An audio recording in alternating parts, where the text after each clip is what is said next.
Channel. Check this out. Even 200 miles away from the eye of the Hurricane Dennis having an impact. This is flooding in Madeira Beach, Florida, near Sarasota and Pinellas County as well. The impact of an incredibly powerful storm are far-reaching. And boy, I tell you, if you live in southwest Alabama, across the state of Mississippi, you are in for some major lickings from this thing, as well as we are here in Gulf Breeze, all Gulf Breeze in Florida. We'll give you a live report coming up.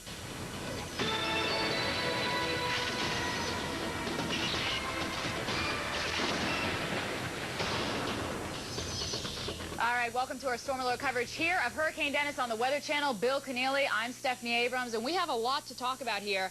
And you want to stay tuned to the Weather Channel because we've got our hurricane expert, Dr. Lyons, and we also have live crews that are spread out all along the Gulf Coast. Let me read them for you. Mike Bettis in Destin, Florida, Mike Seidel in Mobile, Alabama, and Jim Cantori. He is located in Gulf Breeze, Florida, which is just adjacent to Pensacola. We have had nearly 40 millibar pressure falls in this hurricane over the last 27 hours. And Stephanie, look at that ominous sight. This hurricane, a Category 4, a major hurricane, top winds 145 miles per hour, wrapped around that center on that eye wall. And look how it is bearing down there on that extreme western Florida Panhandle. All right, now we know yesterday we did have the Highway 65 was open, going north, all 4 lanes. People were heading out of town.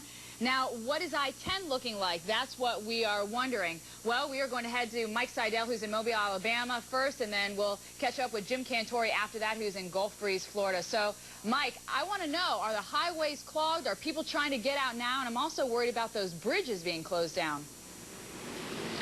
Yeah, good points there, Stephanie. I-10 is open right now. It's not clogged. It was clogged Friday and Friday night. Yesterday, traffic was moving at the speed limit. I think everybody in the Florida Panhandle, after going through Ivan, they got out of town. They weren't going to mess around with this one and clog the roadways up. Yesterday, we had 65, 4 lanes northbound until 5. Now it's in both directions. So roadways are in pretty good shape if you still want to get out of town. Here's a concern. Once the sustained winds hit 45 miles an hour, the bridges over Mobile Bay and the Tensol River here in Mobile will be shut down. Also, the bridges over Escambia Bay, over by Jim Cantori near Pensacola Beach, they'll be shut down.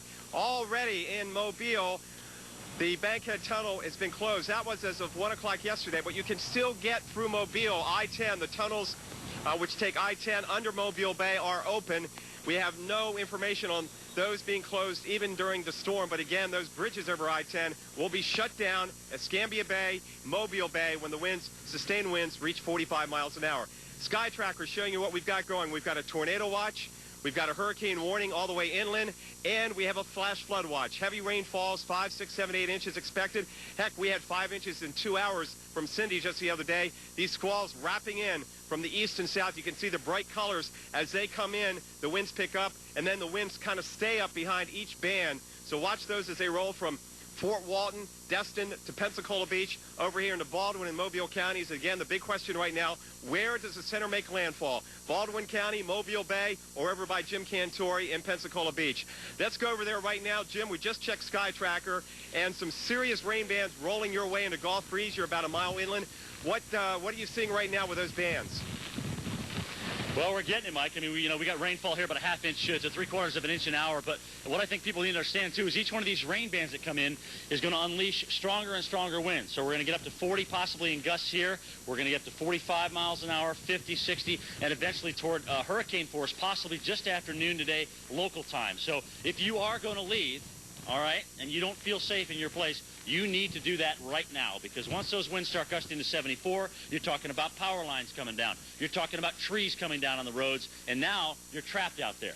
All right, and that's something you really got to consider with your family here. Also, again, Escambia County, eastern Santa Rosa County, Baldwin County, where Mike is. If you don't think your roof can handle 100 to 150, you need to get to a place of safe shelter, because you don't want to bring your family through that, because we are talking about some very, very powerful winds coming in with this hurricane across the western Panhandle and into southern Alabama as well. And like Charlie, this is going to take a slow time to unravel, and that's why we think we're talking about big tree damage even up into Mississippi with this thing. So keep that in mind. This is a very powerful storm, not only impacting the coast. Let's talk about what we're talking, what to expect here with this storm. We're looking at the Florida Panhandle, Pensacola specifically. Storm surge, total water rise is going to be about 12 to 18 feet.